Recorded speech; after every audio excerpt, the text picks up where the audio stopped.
प्यारे साथियों नमस्कार, मैं सुधांशु तिवारी अद्वैत आईएएस के इस ऑनलाइन प्लेटफॉर्म पे आप सभी का स्वागत करता हूं। आइए शुरू करते हैं अपने जनरल स्टडी का वो क्लास जहां पे हमने कल खत्म किया था। एक्चुअल में जो हमारे थंबनेल में दिख रहा है, थंबनेल में कुछ करेक्शन है कि ये पार्ट 3 की जगह पे पार्ट 2 होना चाहिए। थोड़ा सा टेक्निकल मिस्टेक है, तो कोई बात नहीं है, हम इसको आगे सुधार लेंगे।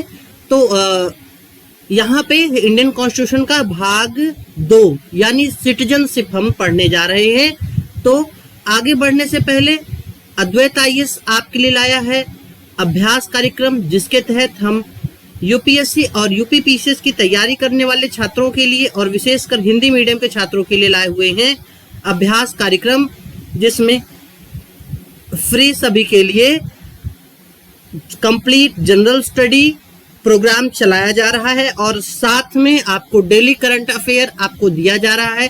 तो इस करंट अफेयर और जो जनरल स्टडी प्रोग्राम है ये सभी के लिए फ्री ऑफ कॉस्ट है और इसका लेवल आपको देखेंगे तो ये चीजें आपके लिए यूपीएससी और यूपीपीसीएस लेवल का है।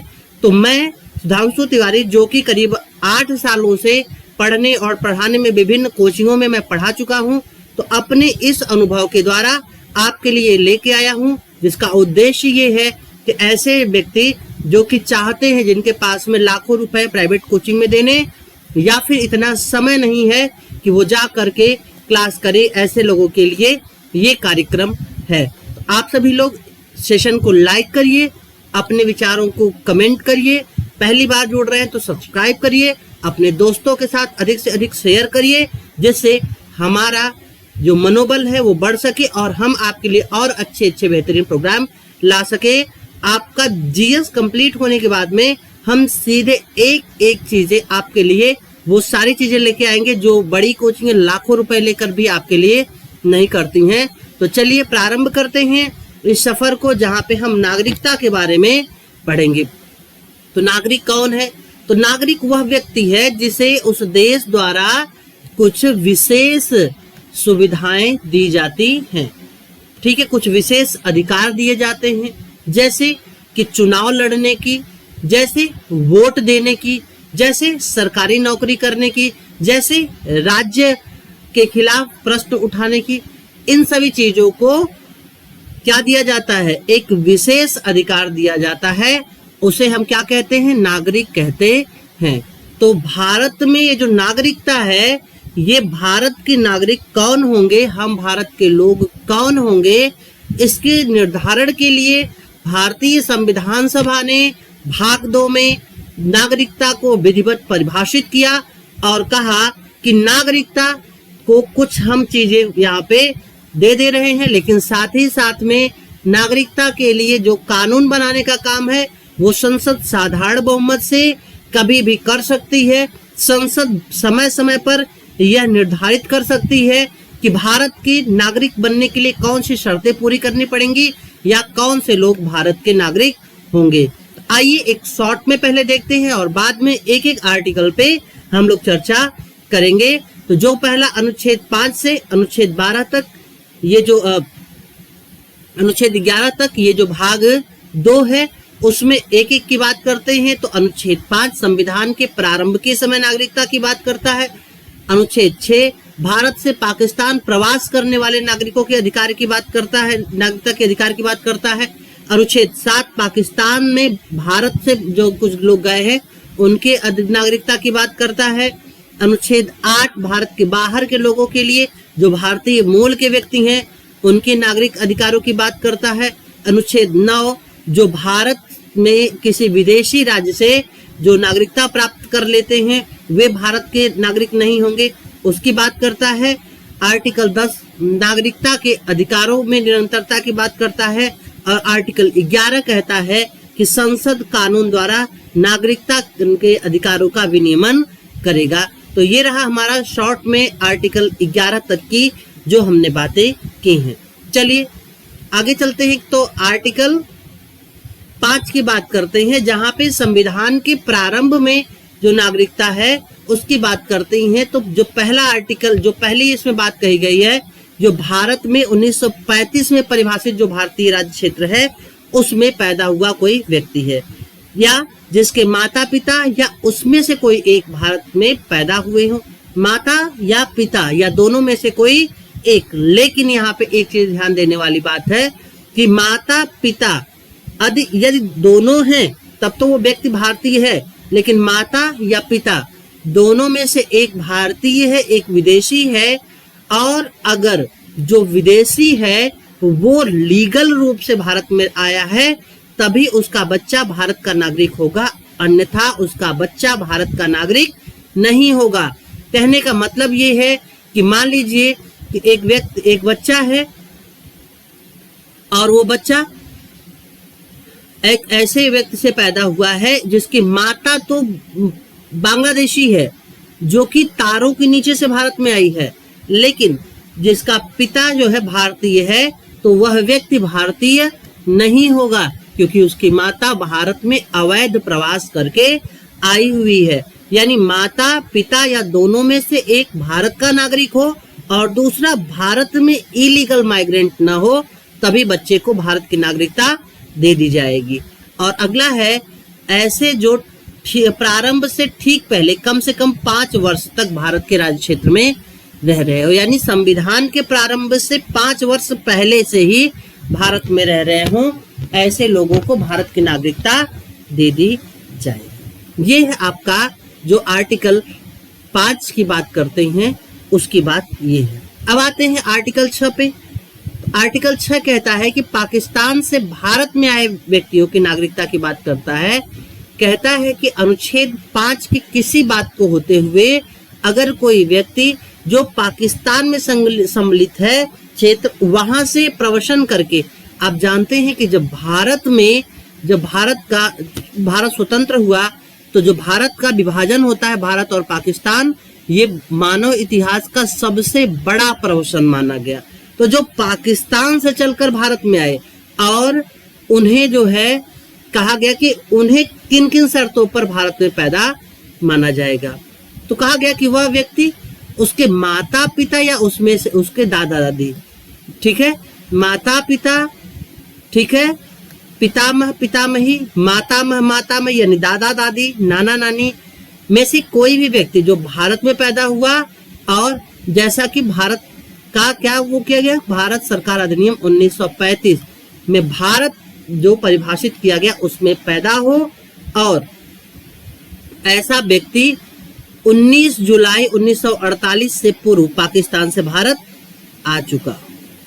एक तो पहला 1935 के परिभाषित भारत के राज्य क्षेत्र का निवासी रहा हो और 19 जुलाई 1948 से पहले भारत आ चुका हो, भारत के राज्य क्षेत्र तक में पहुंच चुका हो। इससे क्या है, उन्हें भारत की नागरिकता जो है रजिस्ट्री के द्वारा प्राप्त मानी जाएगी, यानी उन्हें भारत की नागरिकता दे दी जाएगी। अगर कोई व्यक्ति ऐसा है कि वह तब तक पंजीकृत नहीं किया जाएगा जब तक वह आया और कम से कम 6 महीने भारत में नहीं रहा, यानी इस डेट को आने के बावजूद आपको 6 महीने भारत में रहना है, इस डेट से पहले आना है और 6 महीने भारत में रहना है, तब तो आप भारत के नागरिक माने जाओगे, अन्यथा भारत के नागरिक नहीं माने जाओगे। तो ये रहा पाकिस्तान से भारत आए कुछ व्यक्तियों की नागरिकता की बात, ठीक है, जो हमने यहाँ आर्टिकल 6 में कही थी। अब पाकिस्तान में कुछ प्रवासी नागरिकों के अधिकार की बात करते हैं, नागरिकता के अधिकार। तो कहा गया कि अनुच्छेद 5(6) में किसी बात को होते हुए भी कोई व्यक्ति 1 मार्च 1947, डेट याद रखिएगा, 1 मार्च 1947 के पश्चात भारत के राज्य क्षेत्र से या उस राज्य क्षेत्र से प्रव्रजन कर चुका हो पर जो पाकिस्तान में सम्मिलित है वो भारत का नागरिक नहीं माना जाएगा। यानी जो ऐसा व्यक्ति जो भारत के राज्य क्षेत्र में जो सम्मिलित है वहां से छोड़ करके वो पाकिस्तान चला गया तो अब वो भारत का नागरिक नहीं माना जाएगा। परंतु इस अनुच्छेद की कोई बात ऐसे उस व्यक्ति पर लागू नहीं होगी जो पाकिस्तान तो गया लेकिन वहां से 6 महीने के अंदर भारत आ गया, ठीक है, ये चीजें। अब चलते हैं ये रहा आर्टिकल 7। अब आते हैं आर्टिकल 8, भारत के बाहर रहने वाले। अभी केवल हम संविधान के दायरे में चल रहे हैं बेटा, केवल संवैधानिक स्थिति को समझने की चेष्टा कर रहे हैं। तो भारत से बाहर अनुच्छेद 5 की किसी बात की होते हुए, यानी माता पिता या मातामही पितामही पितामह मातामह, ठीक है, दादा दादी नाना नानी, परदादा परदादी परनाना परनानी, यानी जो भारतीय मूल के हैं, ठीक है, जो भारत, जो यहाँ पे भारत सरकार अधिनियम 1935 में परिभाषित भारत है, उसमें सामान्य तौर पे रह रहा है और भारत का नागरिक समझा जाएगा यदि भारत के राजनयिक या काउंसिल प्रतिनिधि के द्वारा भारत के नागरिक रजिस्टर में उसका नाम किया जाए। यानी जब भारत अपना एनआरसी बनाएगा, national registration for citizenship, NRC, तो अगर उसमें उसका नाम उसने अपना जुड़वा लिया तो भारत का नागरिक माना जाएगा।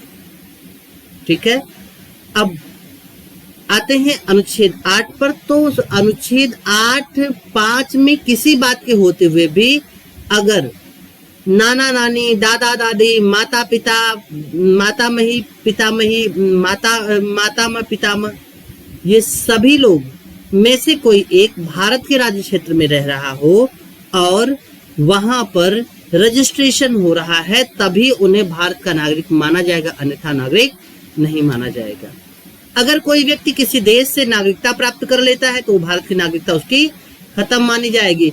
अगर कोई व्यक्ति किसी विदेशी राज्य में जाकर के कोई वहां से उपाधि ले लेता है, कोई ऐसा सम्मान ले लेता है जो भारत से पूछा नहीं, जैसे मान लीजिए कोई व्यक्ति है, अगर उसे नोबेल प्राइज मिल रहा है या रमन मैग्सेसे पुरस्कार मिल रहा है, तो उसे क्या करना पड़ेगा, पहले भारत के राष्ट्रपति से अनुमति लेनी पड़ेगी, तभी वो जाकर के वहां पर वो पुरस्कार ले सकता है, अदरवाइज वो पुरस्कार नहीं ले सकता। अगर वो पुरस्कार लेता है, ठीक है, तो उसकी उपाधि समाप्त मानी जाएगी। ठीक उसी प्रकार से अगर कोई व्यक्ति है जो किसी विदेश में जाकर के वहां से कोई उपाधि धारण कर लेता है, तो भी भारत में जैसे ही वो पहुंचा, भारत की नागरिकता उसकी खत्म कर दी जाएगी। यानी आपको मिल गया, मान लीजिए अमेरिका गए, आपको कोई उपाधि मिल गई, आपने राष्ट्रपति से बिना पूछे उस उपाधि को धारण कर लिया। अब उस उपाधि को धारण करके आप जैसे ही भारत में प्रवेश किए, एयरपोर्ट पे आपसे आपका क्या मांगा जाएगा, पासपोर्ट। तो आप कहेंगे हम तो भारत के नागरिक हैं, हमारा तो भारत का पासपोर्ट होगा। क्या नहीं, आप भारत के नागरिक नहीं रहे, क्योंकि आपने अमेरिका में क्या कर लिया है, एक उपाधि धारण कर ली है। ठीक है, तो ये स्थिति है। अब आते हैं प्रत्येक नागरिक जो इन पूर्वोक्त उपबंधों के अधीन भारत का नागरिक है, तो अगर कोई व्यक्ति भारत का नागरिक नहीं है तो संसद द्वारा बनाए गए कानून से वो भारत का नागरिक बन सकता है। ठीक, चलिए आगे चलते हैं। तो अगर एनआरसी की बात कर लेते हैं, तो एनआरसी बेसिकली इसका फुल फॉर्म होता है नेशनल रजिस्टर फॉर सिटीजनशिप।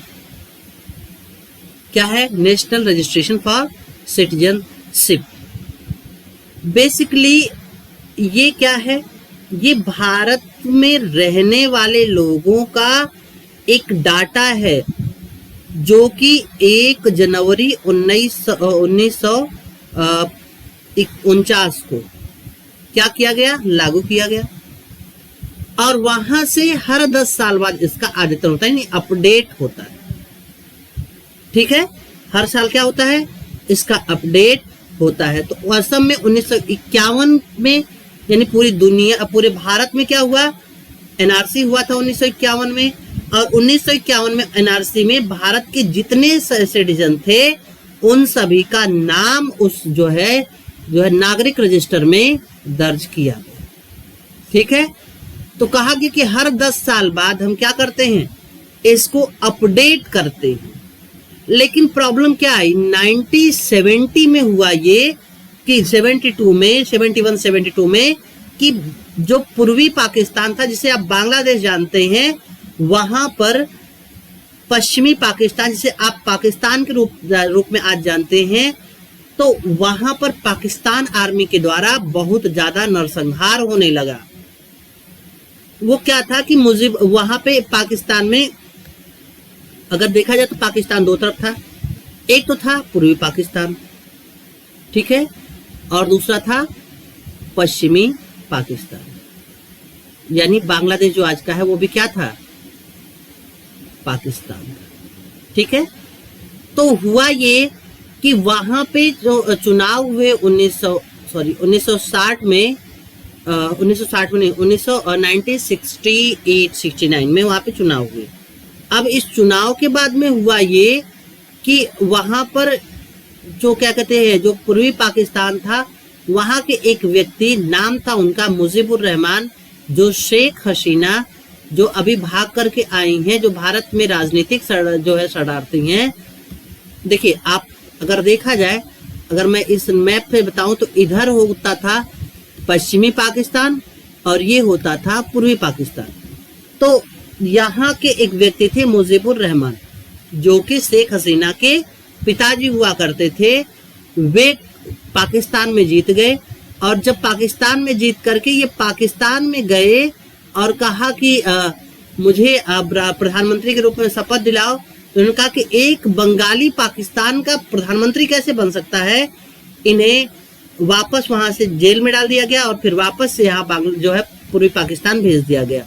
और इसके विरोध में आप देखेंगे कि यहाँ पर बड़ी बड़ी रैलियां शुरू होती हैं, और जब ये रैलियां शुरू होती हैं तो यहाँ पे पाकिस्तानी आर्मी क्या करती है, अपहोल्ड कर लेती है। और ये वही दौर है जब पाकिस्तान में जनरल याहिया खान ने सत्ता संभाली। और जब जनरल याहिया खान ने सत्ता संभाली तो उन्होंने क्या किया, इसको बड़ी सख्ती से निपटने के आदेश दिए। तो यहाँ पर पाकिस्तानी सेना ने अत्याचार करने का बहुत हद पार कर दिया। तो यहाँ से भाग भाग कर असम, पश्चिम बंगाल, इस जो सीमावर्ती राज्य हैं भारत के, वहां पर लोग आने लगे।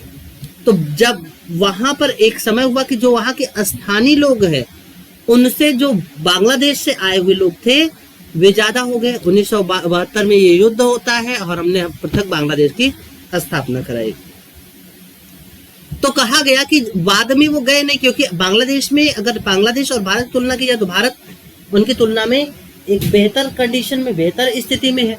तो ऐसे में आप देखेंगे कि यहाँ के बहुत सारे लोग यहीं पे रह गए। अब इससे क्या हुआ कि जो है असम, बंगाल, उड़ीसा में क्या हुआ, इनके खिलाफ एक मूवमेंट शुरू हुआ कि ये वापस नहीं गए। तो कहा गया कि 25 मार्च 1971 से पहले जो असम की जनसंख्या थी, हम उन्हीं को मूल रूप से भारतीय मानेंगे। अगर इससे पहले का आपका एनआरसी में नाम है, या आपका वोटर लिस्ट में नाम है, आपका राशन कार्ड है, यानी आप किसी भी तरीके से ये प्रूव करो कि आप 25 मार्च 1971 से पहले भारत में थे, तभी आप भारतीय माने जाओगे, अदरवाइज आप बांग्लादेशी मान लिए जाओगे। यही मुद्दा है एनआरसी का, ठीक है। एनआरसी के साथ एक और चीज जुड़ जाती है, वो जुड़ जाती है CAA, जिसमें कहा गया सिटीजनशिप अमेंडमेंट एक्ट। कहा गया जो है अगर 2014 से पहले पाकिस्तान, बांग्लादेश, ठीक है, अफगानिस्तान इत्यादि से जो अगर ऐसे व्यक्ति जो कि हिंदू हैं, सिख हैं, जैन हैं, पारसी हैं, ईसाई हैं, यानी मुस्लिम नहीं, मुस्लिम को छोड़ करके अगर वे लोग भारत आ गए हैं तो वो भारत के नागरिक माने जाएंगे। तो अगर मान लीजिए CAA हुआ और उसमें से 100 लोग ऐसे हुए जो भारत के नागरिक नहीं माने गए, यानी अब वो बांग्लादेश उन्हें वापस जाना है, इसमें से 20 लोग ऐसे हो गए जो कि हिंदू, सिख, ईसाई, जैन, पारसी धर्मों के हैं। अब इनको क्या है, इनको CAA के थ्रू नागरिकता दे दी जाएगी, बकिया 80 लोगों को डिपोर्ट कर दिया जाएगा। मेन प्रॉब्लम यही आई है और यही कहा गया, ये धार्मिक कानून के रूप में इसको देखा जाएगा। और यही जो है, हालांकि ये सही भी है, क्योंकि इन देशों में आप देखेंगे तो जो वहां के अल्पसंख्यक हैं उनके साथ में बहुत ज्यादा प्रताड़ना हुई। ठीक है, तो ये चीजें हैं सीएए एनआरसी। और आपको एनआरसी को लागू करने के लिए आप देखेंगे कि 1985 में असम समझौता हुआ, जो अखिल असम छात्र यूनियन और अखिल असम गण संग्राम परिषद राजीव गांधी के नेतृत्व की सरकार के बीच में हुआ, और कहा गया कि एनआरसी होगा और लोगों को बाहर कर दिया जाएगा। तो हालांकि अभी तक ये नहीं हुआ है, इसको लागू करने की भी बातें चल रही हैं। तो अब इसको जो लोग मान लीजिए एनआरसी हो गया, जो लोग उसमें नागरिक के रूप में साबित नहीं कर पाए वो लोग जो है न्यायपालिका जा सकते हैं, अवैध प्रवासी ट्रिब्यूनल में। ठीक है, अदालत उस पर सुनवाई करेगी। अगर अदालत को लगा तो अदालत उन्हें भारत में रखने का आदेश दे सकती है। इससे लाभ अगर देखा जाए तो जो भारत में जो रजिस्टर होगा उससे जो भारत में स्वदेशी निवासियों को और जो प्रवासी हैं उनको हम बेहतर तरीके से अलग कर पाएंगे। एनआरसी जैसे होगा तो हम सभी जनता के बायोमेट्रिक जानकारी अपने पास में रख लेंगे, और उसके बाद में जितने भी अवैध आव्रजक है यानी भारत में अवैध रूप से घुस आए हैं उनको हम प्रॉपर पहचान के उनके देश वापस हम भेज सकते हैं। इससे अवैध प्रवासन रोक के हम देश की इंटरनल सिक्योरिटी को मजबूत कर सकते हैं। आतंकवादी खतरे, जो जाली मुद्राएं हैं, जो इनके साथ में तमाम जो है एजेंसीज के भारत को अस्थिर करने के तमाम वो चलते हैं, उनको भी हम खत्म कर सकते हैं। भारतीयों को लक्षित करके उन्हें हम लाभ प्रदान कर सकते हैं। इससे जो अवैध प्रवासन है, जिन्होंने भारतीय पहचान पत्र जो है बना लिया है, अब उसे भी हम खारिज कर सकते हैं, और आगे से ऐसे लोगों को मतदाता प्रमाण पत्र या आधार कार्ड बनवाने में आप जो है उनको समस्या आएगी। यानी भारत में एक बेहतर नागरिक कल्चर होगा। ठीक है, अब इसको लागू करने के लिए बार बार सर्वोच्च न्यायालय ने भारत सरकार को क्या दिया है, दिशा निर्देश दिया है, लेकिन अभी तक इसको सही तरीके से लागू नहीं किया जा सका है। ठीक है, ये चीजें हैं। आगे चलते हैं। तो वही जन्म के द्वारा, तो अब पंजीकरण की बात करें। अगर कोई व्यक्ति भारत का नागरिक नहीं है तो भी वो भारत का नागरिक बन सकता है। कैसे? वो आवेदन, जिस दिन वो भारत के नागरिक बनने के लिए आवेदन कर रहा है उससे 7 साल पहले से वो लीगल तौर से भारत में रह रहा हो, और साथ ही साथ में वो किसी ऐसे देश का न हो जहां के नागरिक, जहां का देश, वो देश भारत के लिए नागरिक, भारत के नागरिकों के लिए नागरिक बनने की सुविधा न देता हो, शत्रु देश का न हो।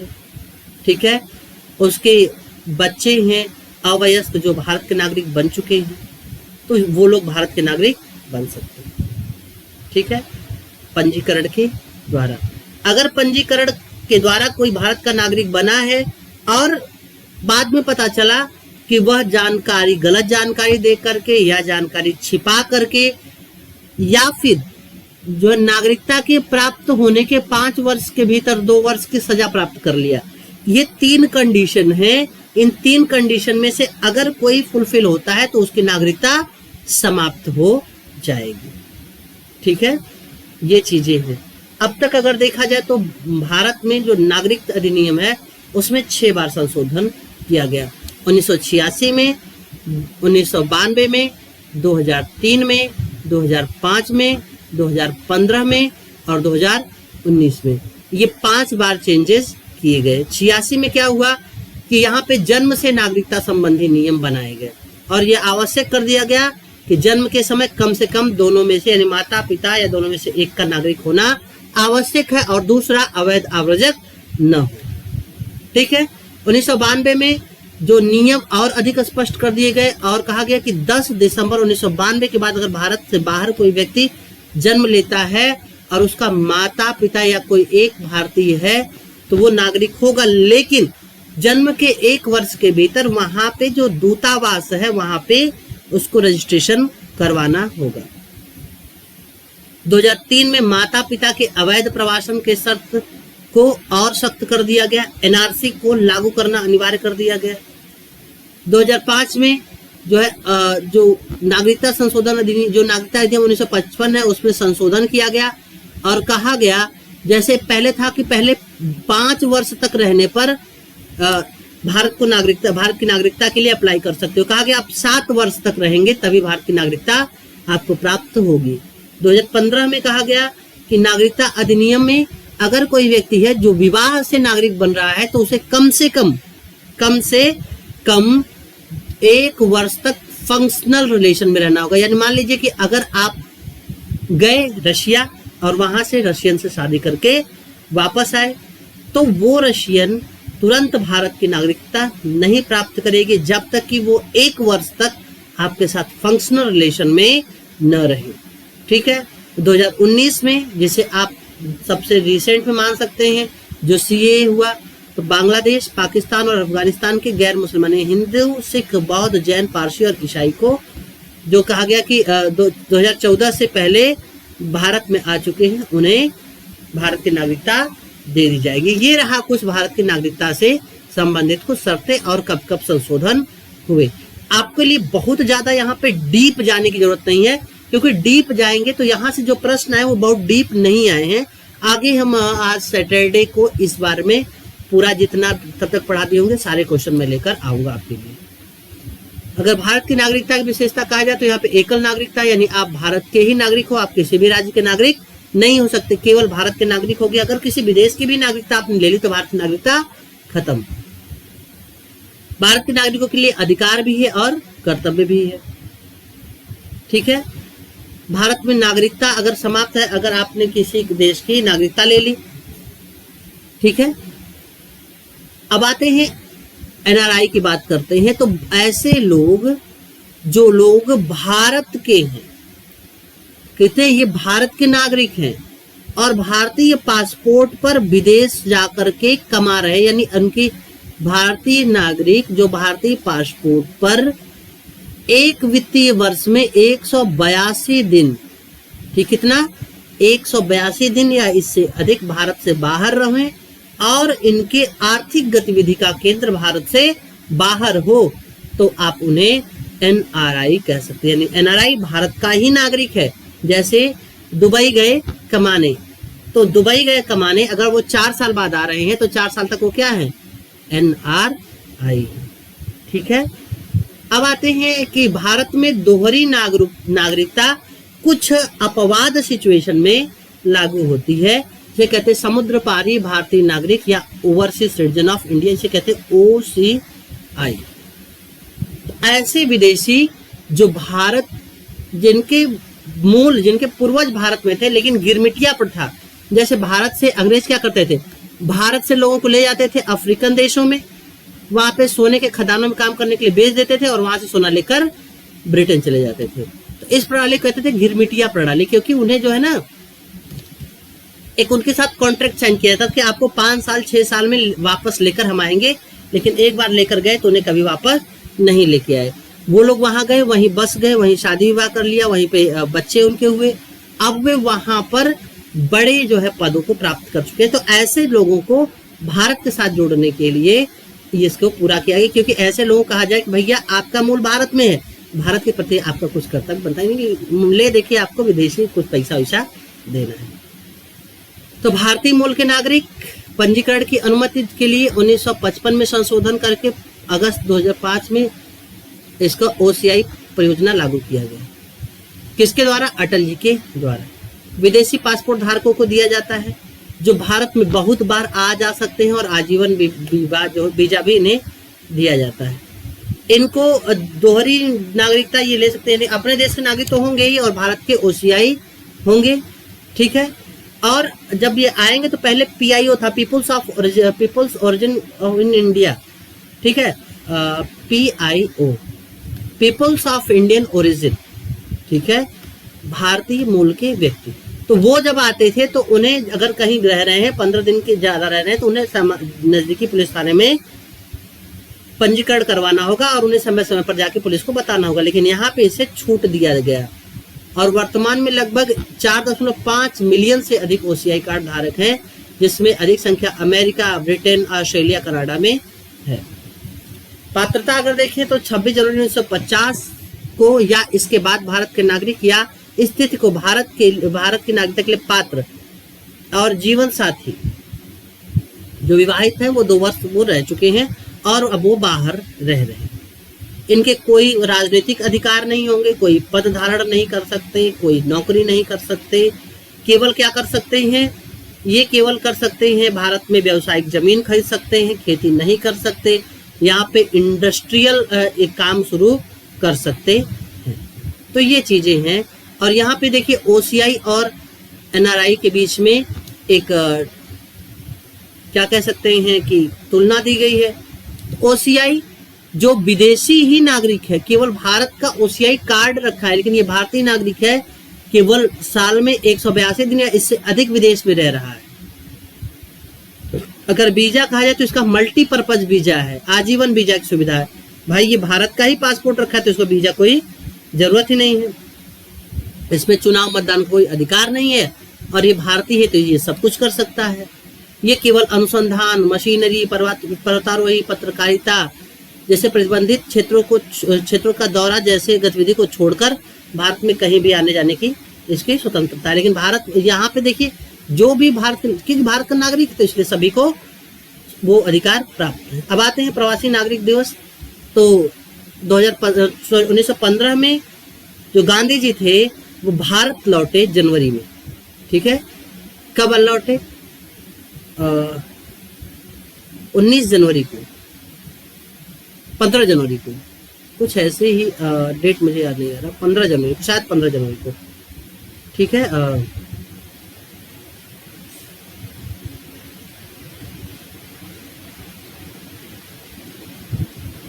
चलो खैर 15 जनवरी मान लेते हैं। अभी मैं एक बार क्लियर कर लूंगा।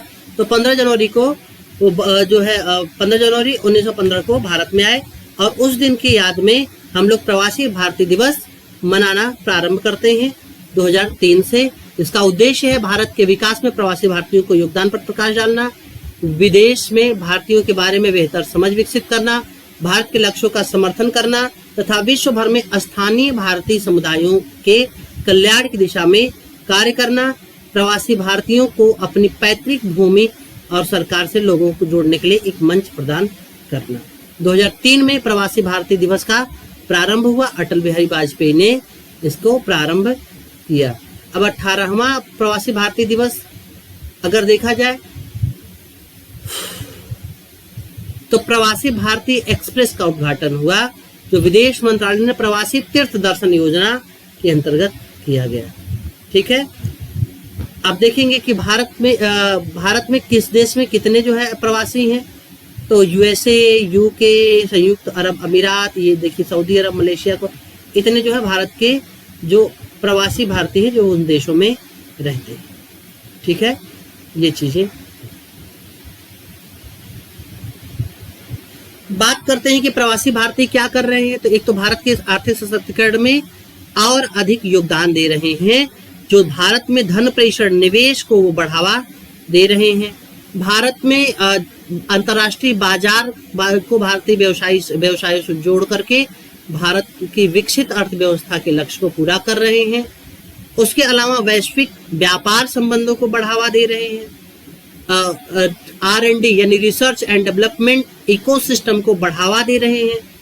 और साथ ही साथ में आप देखेंगे कि जो सांस्कृतिक आदान प्रदान बढ़ रहा है और जो भारत की चुनौतियां हैं उनको सॉल्व करने में ये लोग हमें क्या कर रहे हैं, विशेष तौर पर सहयोग कर रहे हैं।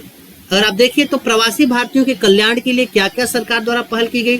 तो NRI के लिए राष्ट्रीय पेंशन योजना, मतदाताओं के लिए ऑनलाइन सेवाएं, भारत जानो कार्यक्रम, overseas citizen of India OCI card योजना और भारतीय समुदाय कल्याण कोष, प्रवासी भारतीय केंद्र और प्रवासी भारत विकास फाउंडेशन, ठीक है। ये चीजें हैं। चलिए इस सेशन में इतना ही करते हैं, आगे फिर मिलते हैं। तब तक के लिए जुड़े रहिए, लाइक करिए, कमेंट करिए, अपने दोस्तों के साथ शेयर करिए, सब्सक्राइब करिए चैनल को। नमस्कार।